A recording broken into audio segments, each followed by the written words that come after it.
My name's Dr. Sarah Garnish, and I completed my PhD at the Walter and Eliza Hall Institute of Medical Research.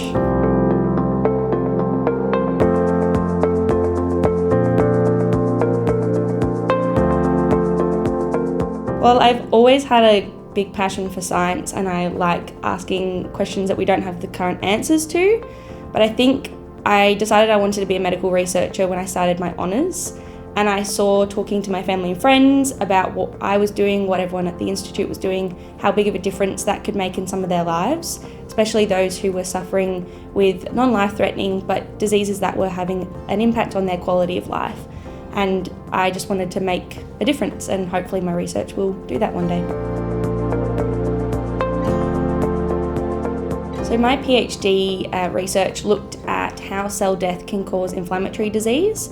So every minute, millions of cells in our body die, and that is deliberate. So cell death usually helps us fight against disease, so it gets rid of unwanted or damaged or dangerous cells and stops the spread of things such as bacteria, viruses, and even cancer. And there's lots of different types of cell death, but my research looks at an explosive form called necroptosis. And normally necroptosis helps us fight pathogens, so bacteria and viruses. But when it occurs excessively or ongoingly, it can cause inflammatory disease. And so my research focused on looking at how necroptosis is turned on and off, and how when that goes awry, that can lead to inflammatory disease.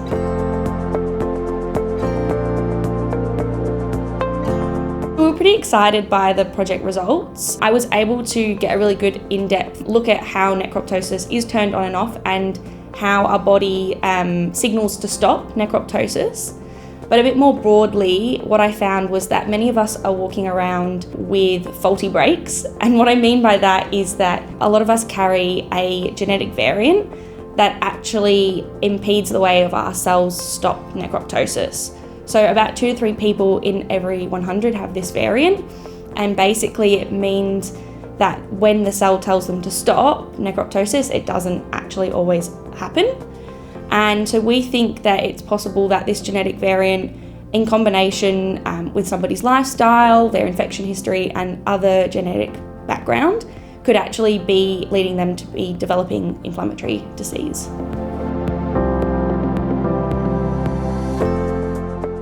Definitely, we hope that whilst right now we haven't actually tagged this variant to a specific disease, with more research looking at other genetic variants and environmental cues, that we may be able to see how this variant is actually promoting somebody to develop inflammatory disease, and I guess hopefully promote future research to look at other necroptotic gene variants and how they also may be causing inflammatory disease. But if I think a little bit also holistically, hopefully just the research in general will be really important when we're looking at trying to design safer and drugs with less side effects to treat necroptotic-driven inflammatory disease.